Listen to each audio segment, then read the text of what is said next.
wabarakatuh. Waalaikumsalam warahmatullahi Alhamdulillah wassalatu wassalamu ala nabiyyina al-mustafa sayyidina Muhammadin wa ala alihi wa sahbihi sidqi wal wafat. Ma ba'd. Baik, adik-adik sekalian, kelas ini sudah dapat atau sudah dikontak kelas yang lain ya terkait dengan rencana untuk menggabung kelas. Sudah, Mbak Jeli? Sudah ya, tadi. baik.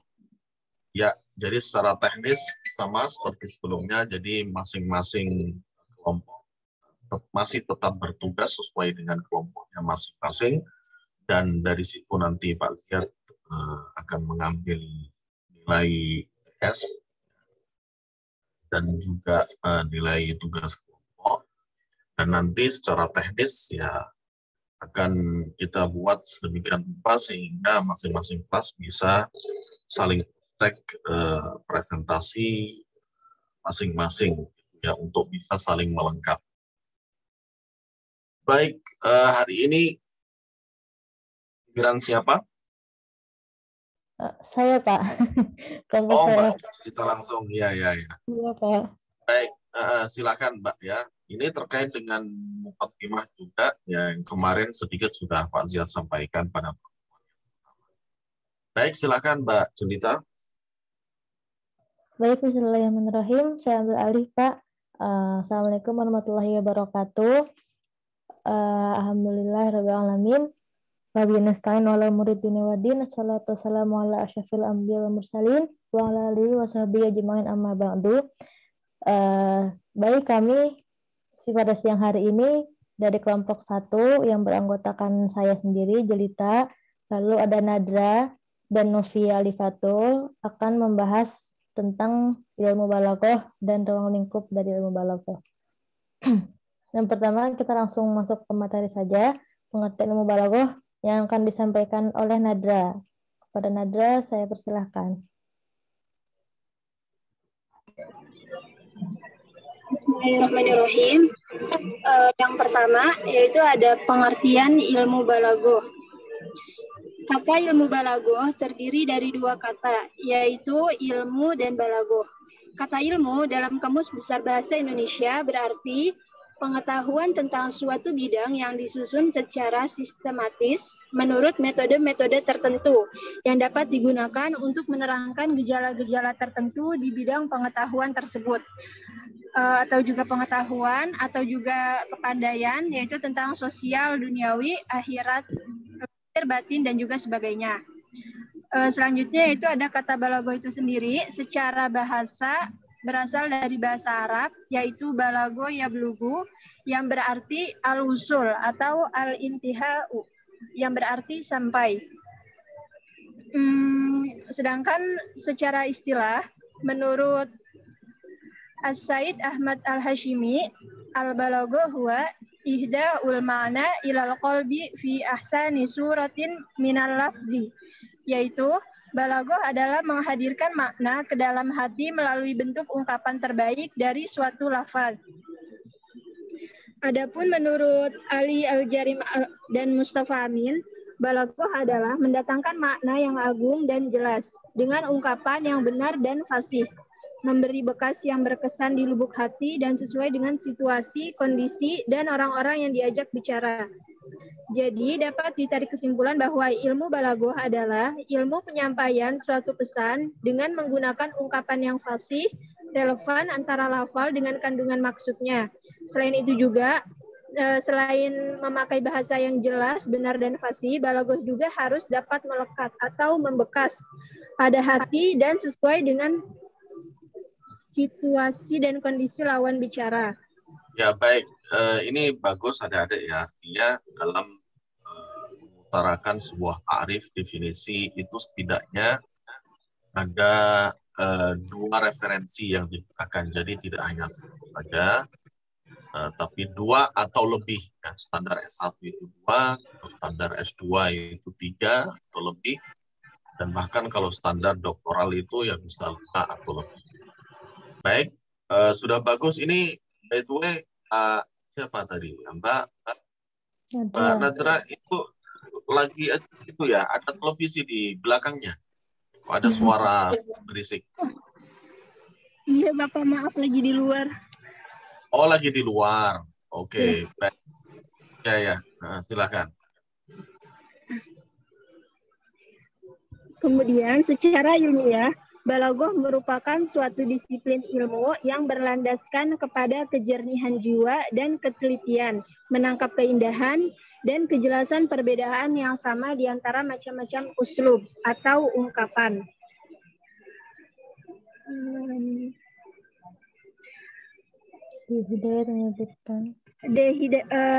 Hidayat menyebutkan bahwa balaghah bertujuan untuk menyampaikan makna yang luhur secara jelas dengan menggunakan ungkapan bahasa yang benar serta fasih. Kemudian unsur-unsur balaghah. Bentar, Mbak. Hidayat itu D-nya Dr. Hidayat atau siapa ini ya? Karena kita juga punya dosen di Pasca itu Pak Prof. Dr. Hidayat ya, yang memang beliau juga seorang pakar bahasa ya dan sastra Arab. Begitu ya, tolong bisa di cross check ini. D-nya ini apa ini? Ya, kok apa namanya kitabnya dalam bahasa Arab kan ini? Al-Balaghah lil Jami' Syawahid min Kalamil Badi'. Ya, apa ini? Ya, tolong bisa di cross check kembali. Sebab penerbitnya bahasa atau penerbitnya lokal nih, Mahaputra, tapi judul kitabnya ini bahasa Arab. Apakah ini memang referensinya bahasa Arab atau terjemahan? Kalau memang terjemahan harus dianggap bahwa ini adalah terjemahan, tapi kalau memang kitab asli ya sebagaimana adanya begitu ya. Baik. Silakan dilanjutkan. Selanjutnya yaitu ada unsur-unsur balaghah, yaitu ada unsur-unsur balaghah adalah kalimat, makna, dan susunan kalimat yang memberikan kekuatan, pengaruh dalam jiwa, dan juga keindahan. Balaghah juga kejelian dalam memilih kata-kata dan uslub sesuai dengan tempat bicaranya, waktunya, temanya, kondisi para pendengarnya, dan emosional yang dapat mempengaruhi dan menguasai mereka. Banyak kata yang bagus dipakai di satu tempat, namun tidak tepat dan tidak disenangi di tempat yang lain. Pada masa lalu, para sastrawan tidak menyenangi penggunaan kata aidon. Mereka menganggap kata tersebut monopoli para ilmuwan. Oleh karena itu, mereka tidak mau menulisnya dalam syair maupun tulisan prosa mereka.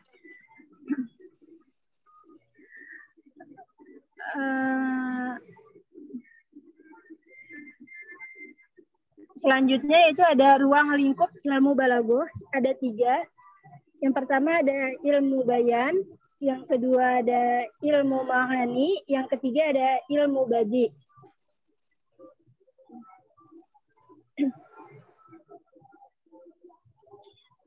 Ilmu bayan.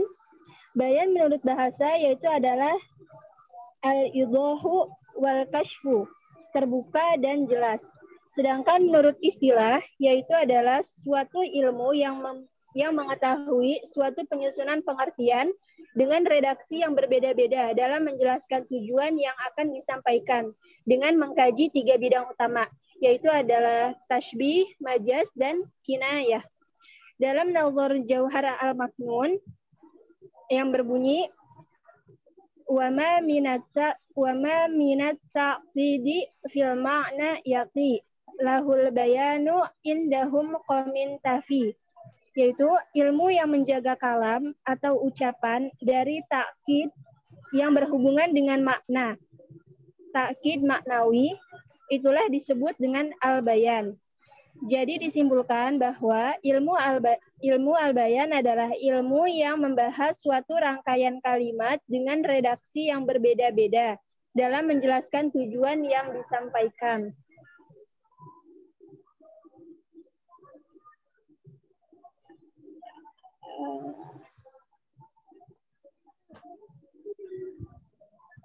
Pembagian ilmu bayan, yang pertama ada tashbih.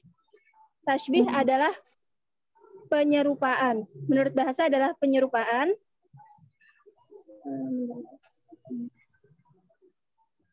Sedangkan menurut istilah, yaitu adalah menyerupakan sesuatu dengan yang lain dalam suatu pengertian dengan menggunakan salah satu tasbih, baik diucapkan atau tidak.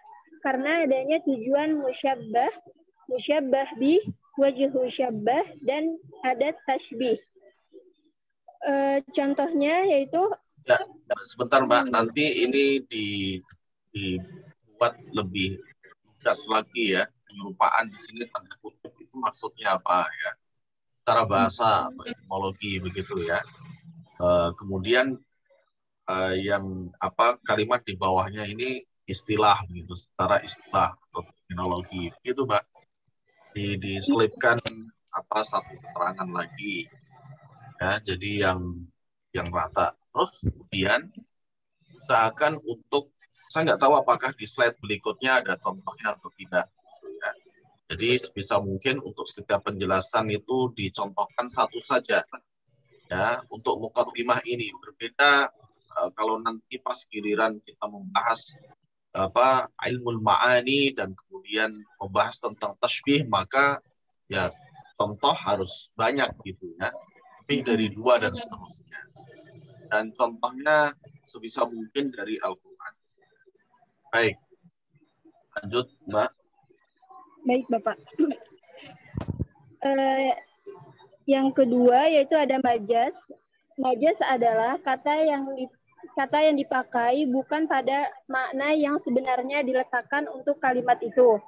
Karena adanya hubungan antara makna yang pertama dan yang kedua yang disertai dengan tanda atau petunjuk yang mencegah menggunakan makna aslinya. Yang ketiga yaitu ada kinayah. Kinayah secara bahasa adalah sindiran. Secara istilahnya adalah suatu kalimat yang diungkapkan dengan maksud makna kelazimannya. Akan tetapi tetap dibolehkan mengambil makna hakikinya.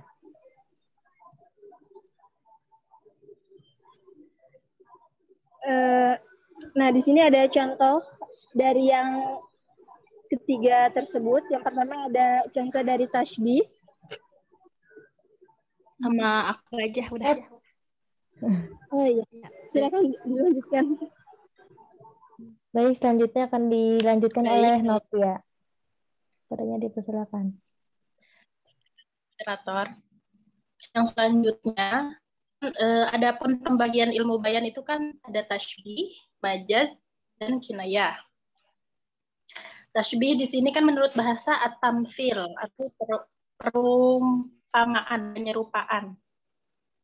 Dan menurut istilah itu menyerupakan sesuatu dengan yang lain dalam suatu pengertian dengan menggunakan salah satu tasbih, baik diucapkan atau tidak. Karena adanya tujuan musyabbah, musyabbah bih, wajhu syabbah, dan ada tasbih. Nah, di sini ada contoh Muhammadun kal bahri fil karomi, yang artinya Muhammad seperti lautan dalam kemurahannya. Jadi kemurahannya itu diumpamakan seperti lautan, seperti itu, luas seperti itu. Maka susunan kalimatnya itu Muhammad itu sebagai musyabbah. Musyabbah itu artinya itu sesuatu yang diserupakan. Bahrun itu musyabbah bih, yang artinya sesuatu yang diserupakan dengan. Terus ada huruf kaf di situ itu untuk alat atau perantara tasbih atau adatut tasbih. Dan karomi itu wajhu syabbah, yang artinya sifat yang menjadi letak kesamaan. Selanjutnya, contoh tasbih dalam Al-Quran pada surah Al-Insan ayat 19. A'udzu billahi minasyaitonir rajim. Bismillahirrahmanirrahim. Wa yaqufu 'alaihim wildanun muqalladun.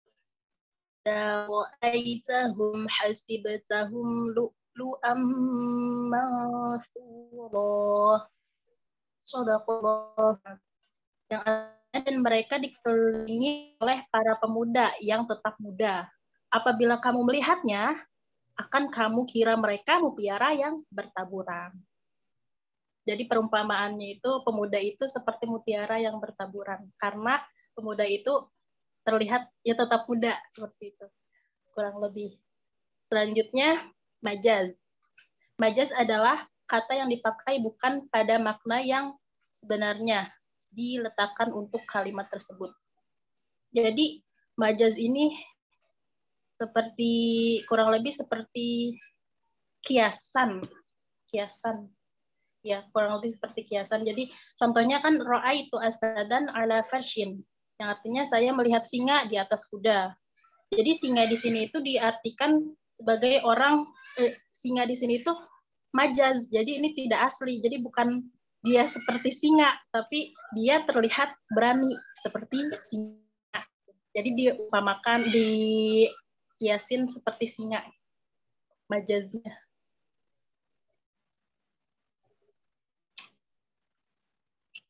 Terus contoh Al-Qur'annya dalam Quran surah Al-Mutaffifin ayat 22.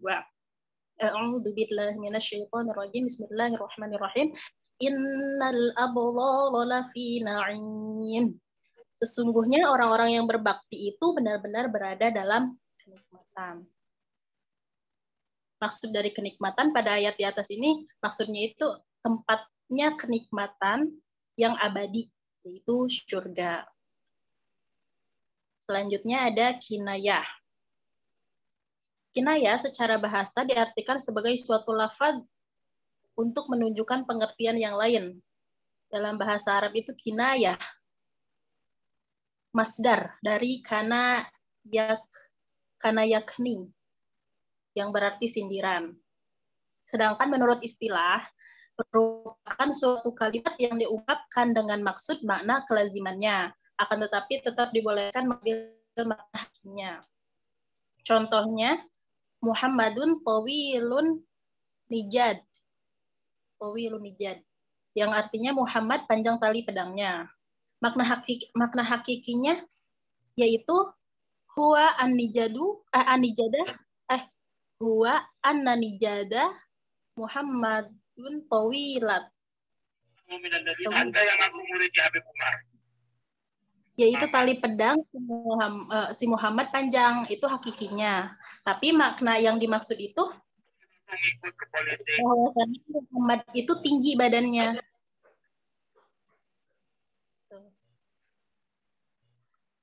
Disebut, oh iya, ini ada disebut majaz apabila memenuhi syarat. Harus mengandung makna majazi, yaitu makna kiasan atau konotatif. Yang kedua, mempunyai korinah atau indikator atau petunjuk yang mencegah kita untuk memakai itu, dipakai atau untuk makna yang asli dengan kalimat yang tergabungkan makniki dan majazi.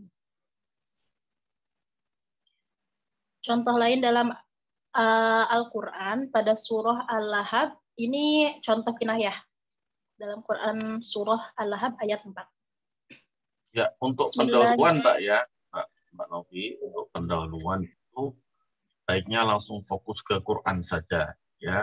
Kecuali kalau untuk nanti bahasan tasbih, kinayah, majaz itu bisa mengutarakan contoh-contoh selain Al-Quran. Meskipun kalau Pak Ziyad tetap menyarankan abaikan saja dulu contoh selain Al-Quran, karena ya kita cuma dapat 1 semester, jadi kita arahkan balaghah di sini ke balaghah Qur'aniyah. Jadi spesifik untuk memperbanyak contoh-contoh dari Al-Quran agar adik-adik ya semakin mendapatkan banyak materi pengayaan ya, contoh aplikasi ilmu balaghah pada ayat Al-Quran. Ya Mbak, baik. Lanjut ke contoh kinayah dalam Quran surah Al-Lahab ayat 4. Bismillahirrahmanirrahim. Wa imra'atuhu hammalatal hatab. Dan begitu pula istrinya pembawa kayu bakar atau penyebar fitnah. Istri Abu Lahab disebut pembawa kayu bakar karena dia selalu menyebar-nyebarkan fitnah untuk memburuk-burukkan Nabi Muhammad SAW dan kaum muslim.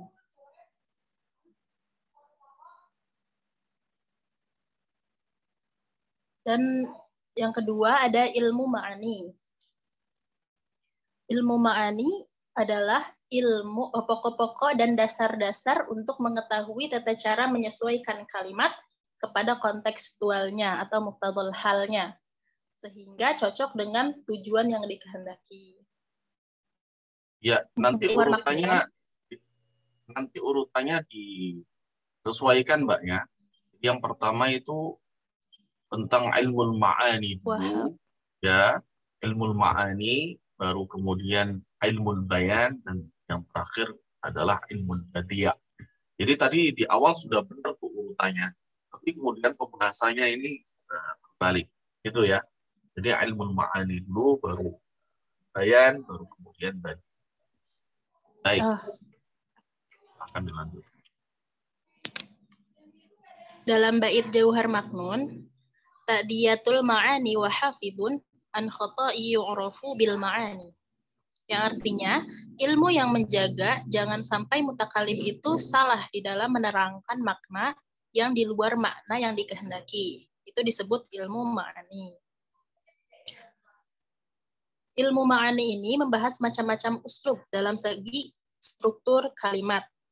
Pembahasan struktur kalimat, hubungan antar kalimat dengan menganalisis hubungan konteks satu kalimat dengan kalimat lain, baik sebelum atau sesudahnya.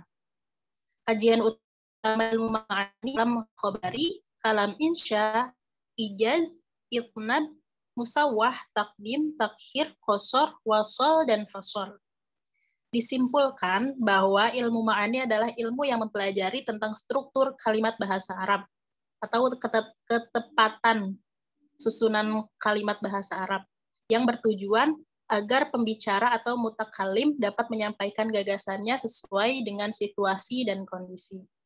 Ya, kalau dikatakan kalam khobari, maka yang betul kalam insya'i, itu Mbak. Kalau dikatakan kalam khobar, ya, kalam ya insya, gitu ya.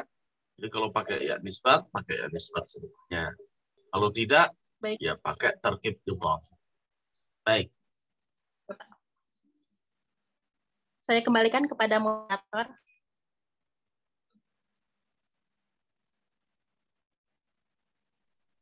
Baik, Novia, terima kasih atas penjabarannya. Sekarang yang akan disampaikan oleh saya sendiri, ada contoh-contoh.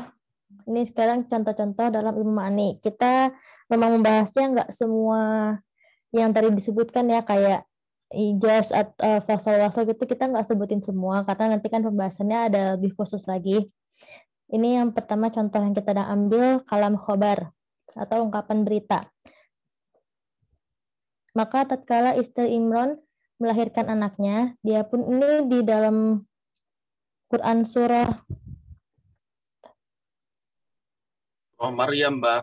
Jadi langsung aja nanti Mbak Jelita tampilkan ayatnya, dan nggak perlu dijelaskan terlalu panjang kalau ini ya. Jadi langsung sama seperti yang di sebelah ini kalam insya ya, dikutip ayatnya, baru kemudian dikasih penjelasan singkat di bawah. Kalau ini terlalu panjang nih Mbak ya. Iya Pak, baik. Baik, ini yang kalam khobar ya. Ini kan artinya, maka tatkala istri Imran melahirkan anaknya, dia pun berkata, ya Tuhanku, sesungguhnya aku melahirkannya seorang anak perempuan, dan Allah lebih mengetahui apa yang dilahirkannya itu, dan anak laki-laki tidaklah seperti anak perempuan. Istri Imran berkata, ya Tuhanku, sesungguhnya saya melahirkannya seorang anak perempuan. Nah, ini tidak bermaksud menyampaikan sesuatu yang tidak diketahui oleh Allah Subhanahu wa taala, dan juga tidak bermaksud menyampaikan bahwa ia tahu akan berita tersebut. Namun, tujuan dan maksud menyampaikan berita ini adalah untuk menampakkan penyesalan dan kesedihan karena yang diharapkannya tidak sesuai dengan kenyataan. Oh, kalau yang ini surat Ali Imran ini ya? Iya Pak, ini saya surat Ali Imran. Nggak ada nanti tambah ini Pak. Iya, iya. Yang kedua. Baik, saya pikir ini contoh dari iltnab ya. Bukan Pak, iltnab ada lagi. Kalau ini sih walaysa dzakaru kal unsa, disama itu dan seterusnya. Ya, baik, ini Ali Imran. Nanti diutarakan saja ayatnya dan kemudian diberi penjelasan. Baik, Iya, Pak. lanjut. Baik. Yang kedua, ada kita ngambil contoh kalam insya, yaitu ungkapan yang tidak berhubungan dengan yang benar atau yang bohong. Contohnya dalam Quran Surah An-Nur ayat 66 yang berbunyi, Bismillahirrahmanirrahim, wa aqimus sholata wa atuz zakata wa ati'ur rasula la'allakum turhamun. Artinya, dirikanlah sholat, tunaikanlah zakat, dan taatlah kepada Rasul Nabi Muhammad agar kamu dirahmati. Kata aqimu pada ayat di atas adalah bentuk fil amar dari kata yakumu, akoma yakumu, yang artinya mendirikan atau melaksanakan. Jadi ini memang ungkapan yang bukan nggak berhubungan dengan benar atau bohong, tapi ini nanti ada macam-macamnya, insya nanti akan dibahas di pertemuan selanjutnya. Lanjut. Bentar Mbak Jelita, ya. Jadi gampangnya kalau kita pernah belajar yang disebut dengan kalam khobar itu adalah jumlah ismiyah atau jumlah fi'liyah. Ya, kalau jumlah ismiyah yaitu kalimat yang mengandung struktur yang terdiri dari mubtada dan khobar, demikian juga fi'liyah, ya, itu mengandung fi'il, fa'il, maf'ul. Ya. Nah, sebaliknya kalam insya itu adalah sebuah narasi yang terdiri dari kalimat yang dalam bentuk perintah atau larangan. Ya, tidak hanya perintah namun juga larangan. Jadi itu gampangnya untuk bisa memahami kalam khabar dan kalam insya. Nah, ada yang berpendapat juga bahwa nida itu bagian dari kalam insya, walaisal khabar, itu ya. Nah, termasuk juga di situ doa, ya. Doa itu bagian juga dari kalam insya. Allahumma Rabbi. Nah, makanya mungkin juga ada perbedaan pendapat, karena kalau Mbak Jelita mengutarakan contoh ini bentuknya adalah satu aduan, bukan berita. Rabbi. Jadi ini ada sebuah dialog, ya. Rabbi inni wada'tuha unsa, ya. Rabbi inni wada'tuha unsa wallahu a'lamu bima wada'at wa laysa dzakaru kal unsa. Meskipun di situ ada dialog Rabbi, namun di situ di dalamnya juga ada narasi atau kalimat dalam bentuk tadi, ya, strukturan bentuk jumlah fi'liyah, wada'tuha wallahu a'lamu bima wada'at wa laysa dzakaru, itu juga jumlah ismiyah, wa laysa dzakaru kal unsa. Baik. Lanjut, Mbak.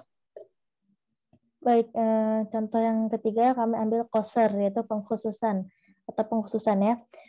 Dalam Quran Surah Al-Fatihah ayat 5, Bismillahirrahmanirrahim, Iyyaka na'budu wa iyyaka nasta'in, yang artinya hanya kepada Engkaulah kami menyembah dan hanya kepada Engkaulah kami memohon pertolongan. Nah, ungkapan ini mengandung maksud bahwa kita hanya mengkhususkan ibadah kepada Allah semata, tidak pada yang lain. Dengan kata na'budu disebut sebagai maksur, na'budu sebagai sesuatu yang dikhususkan, dan kata iyyaka yang disebut maksur alaih, yaitu yang menerima pengkhususan. Jadi iyyaka kepada Allah lah kami menyembah, gitu, na'budu, iyyaka na'budu. Ya, baik, nanti akan belajar lebih lanjut, ya, mengenai adatul qasr, ya, berbagai mekanisme qasr itu seperti apa, ya.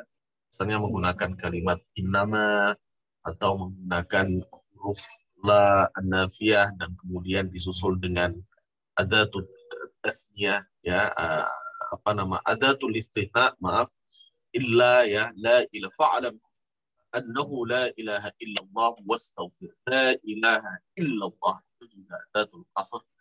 Qul innama ana basyarum mithlukum, itu juga menggunakan innama, itu juga bagian dari qasr. Nah, kebetulan yang diungkapkan di sini adalah taqdimu ma haqquhu ta'khir, itu juga bagian dari qasr, mendahulukan yang mestinya letaknya ya maf'ul bih itu sesudah fi'il fa'il baru kemudian maf'ul. Baik, lanjut Mbak. Ya. Selanjutnya contoh ijaz atau ungkapan yang ringkas dengan makna yang banyak. Contohnya Quran surah Al-A'raf ayat coba diulang bercerita apa? Ijaz. Harus betul ya. Ijaz, bukan i'jaz. Kalau i'jaz itu mukjizat. Ya. I'jaz ay bimakna id'af, ya, melemahkan. Mukjizat itu. Tapi yang betul di sini I-nya panjang, ijaz ala wazni if'al, ya. Baik, aujaza yujizu ijaz, ya. Baik. Ijaz ya teman-teman, diralat. Ijaz itu ungkapan yang ringkas dengan makna yang banyak. Pada Quran surah Al-A'raf contohnya ayat 54, Bismillahirrahmanirrahim. Inna rabbakumullahu alladzi khalaqas samawati wal arda fi sittati ayyamin tsumma istawa 'alal 'arsy yughshil laila an-nahara yatlubuhu hatitan wasyamsa wal qamara wan nujuma musakhkharatin bi amrihi ala lahul khalqu wal amru tabarakallahu rabbul alamin. Itu artinya sesungguhnya Tuhanmu adalah Allah yang telah menciptakan langit dan bumi dalam 6 masa. Kemudian dia bersemayam di atas arsy. Dia menutupkan malam pada siang yang mengikutinya dengan cepat. Dia ciptakan matahari, bulan, dan bintang-bintang tunduk pada perintahnya. Ingatlah, hanya miliknya lah segala penciptaan dan urusan. Maha berlimpah anugerah Allah, Tuhan semesta alam. Nah, ini kita fokus pada kalimat kata khalaqa. Ala lahul khalqu wal amru, al-khulqu ini yang artinya penciptaan, dan kata al-amru yang artinya urusan mengandung makna semua atau segala hal yang berkaitan dengan penciptaan makhluk dan urusannya seperti hidup, mati, senang, bahagia, dan lain-lain. Itu sudah terkandung dalam makna ayat ini. Jadi ya, hati-hati Mbak Jelita ya, mengucapkan kalimat al-khalqu ala lahul khalqu dengan al-khulqu. Ya, itu berbeda artinya. Kalau al-khuluqu wa innaka la'ala khuluqin azim, itu maksudnya akhlak, attitude, ya. Jadi tidak berkaitan dengan ayat yang sedang kita bahas. Ya, kalau ini al-khalqu ala lahul khalqu, jadi hal yang terkait dengan penciptaan segala macam ya makhluk ya alam semesta ini. Jadi ala lahul khalqu wal amr. Ya, intinya semua yang terkait dengan penciptaan dan kemudian pentadbiran ya hal-hal yang terkait dengan penciptaan alam semesta itu ya semua menjadi hak prerogatif Allah Azza wa Jal, itu ya. Jadi berbeda antara al-khuluq dengan al-khalqu. Meskipun struktur hurufnya sama ini ya. Nah, ini bisa dibaca al-khuluqu, bisa dibaca al-khalqu, ya. Baik. Ya, baik. Selanjutnya contoh itnab. Nah, itnab ini kebanyakan ijaz. Kalau ijaz tadi kan ijaz tadi kan ungkapannya ringkas, lalu tapi maknanya banyak. Nah, kalau ini ungkapannya banyak tapi maknanya ringkas gitu. Pada contohnya Quran surah Maryam ayat 4. Bismillahirrahmanirrahim. Qala rabbi inni wahanal 'azmu minni washta'ala ar-ra'su syaiban wa lam akum bidu'aika rabbi syaqiyya. Dia Zakaria berkata, wahai Tuhanku, sesungguhnya tulangku telah lemah, kepalaku telah dipenuhi uban, dan aku tidak pernah kecewa dalam berdoa kepadamu, wahai Tuhanku. Nah, maksud dari ungkapan yang telah disebutkan ini adalah bahwa Nabi Zakaria sudah tua gitu.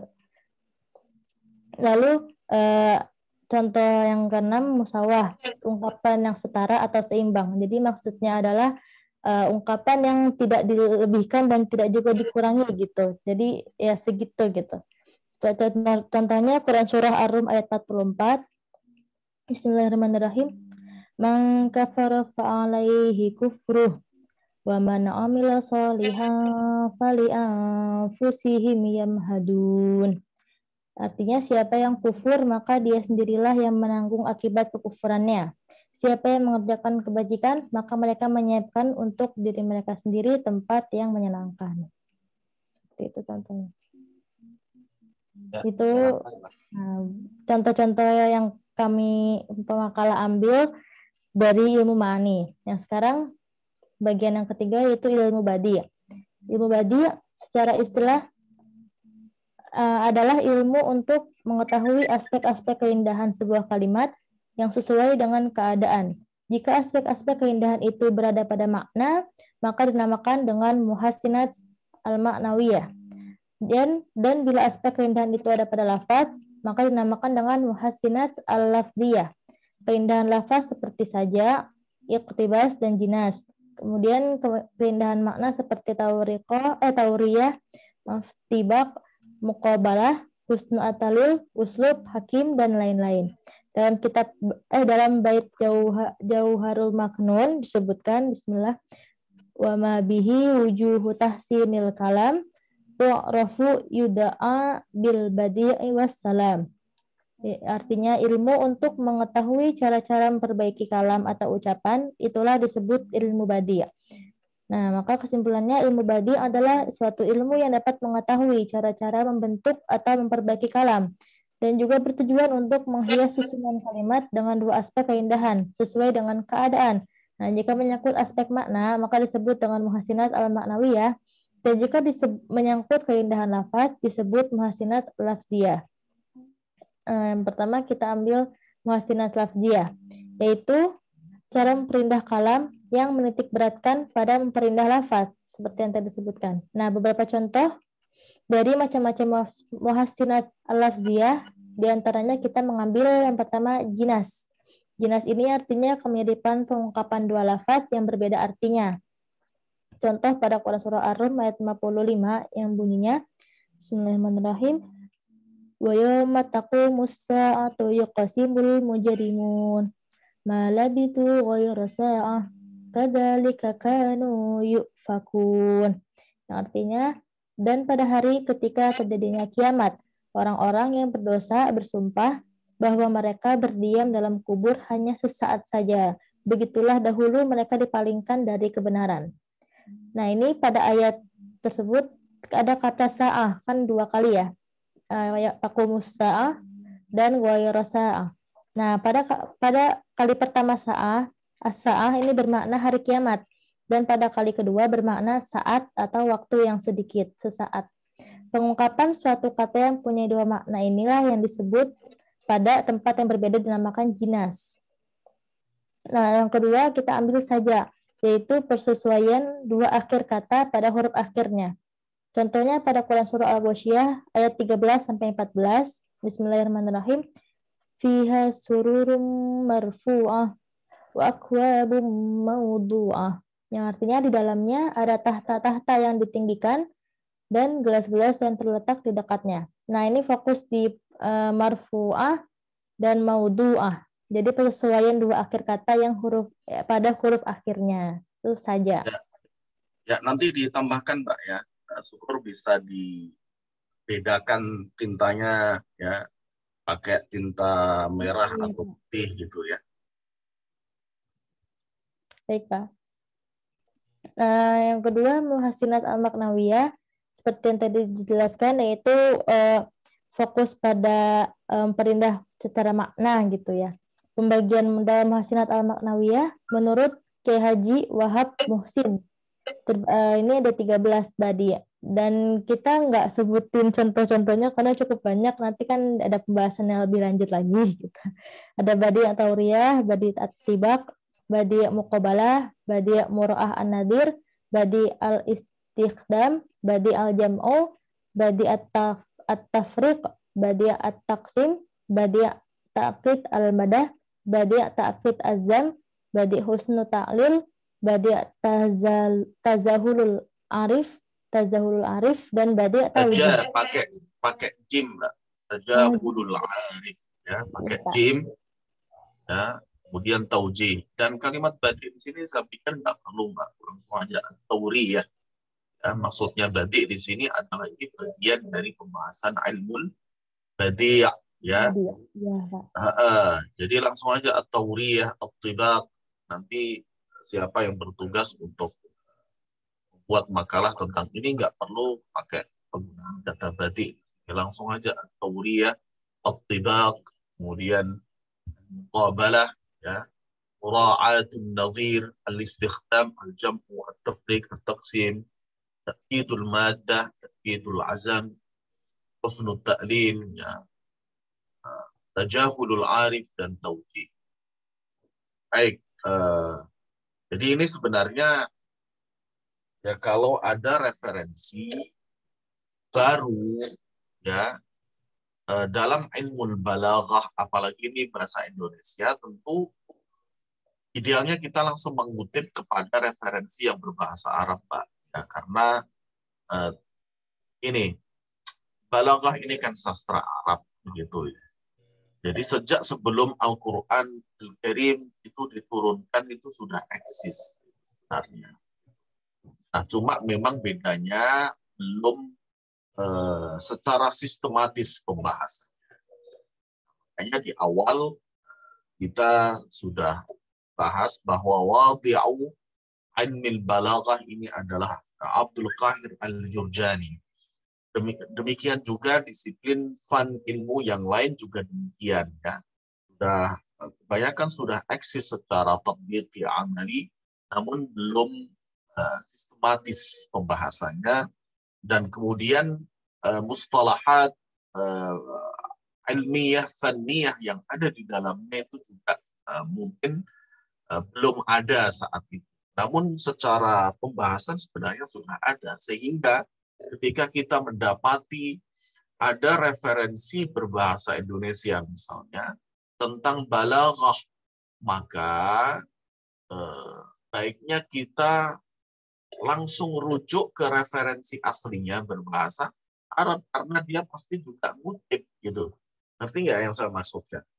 Ya, kalau nggak ngutip ya dia menerjemah gitu. Nggak mungkin dia punya pendapat sendiri mengkreasi sebuah teori dalam ilmu balaghah, karena sesungguhnya ilmu balaghah itu ilmu yang statis sifatnya ya, tidak dinamis begitu ya. Dari dulu mulai dikembangkan oleh Abdul Qahir Al-Jurjani sampai saat ini ya nggak ada perubahan gitu ya. Jadi kalaupun misalnya kita mengutip dari referensi berbahasa ya, maka pastikan bahwa kutipan yang ada dalam referensi tersebut itu dari sumber aslinya secara langsung dalam bahasa Arab. Itu Mbak yang saya maksudkan ya. Jadi kalau dikatakan pembagian badi atau muhassinat maknawiyah menurut bla bla bla gitu ya, seseorang yang orang Indonesia itu agak janggal gitu ya, karena dia pasti mengutip dari referensi yang berbahasa Arab. Itu maksud saya.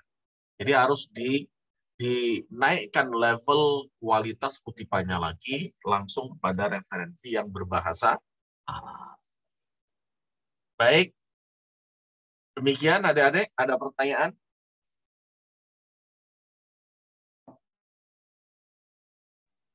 Baik, teman-teman, selanjutnya sesi diskusi atau tanya jawab. Apakah ada yang ingin bertanya atau ada yang ingin menambahkan? Kami persilahkan.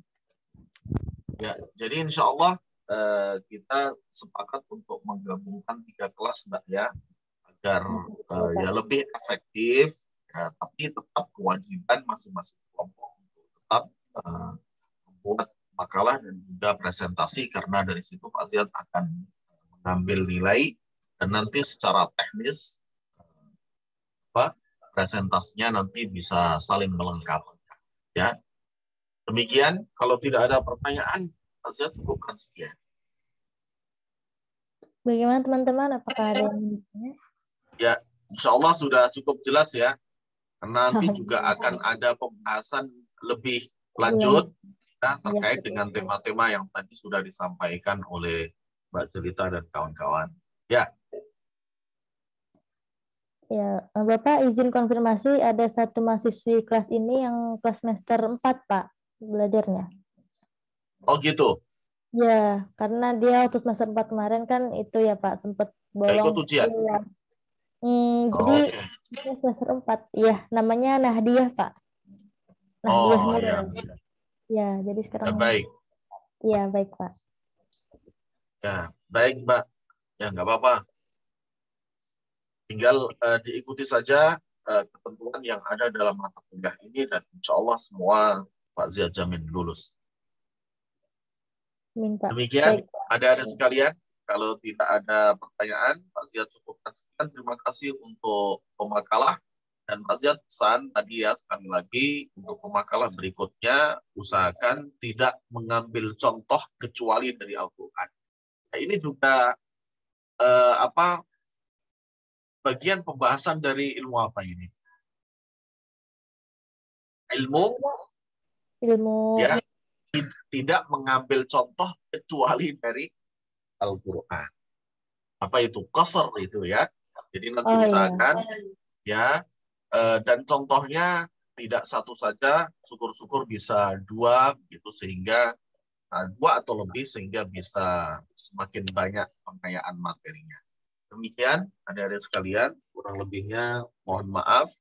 Sekali lagi terima kasih untuk makalah yang sudah mempresentasikan hasil penelitiannya. Demikian.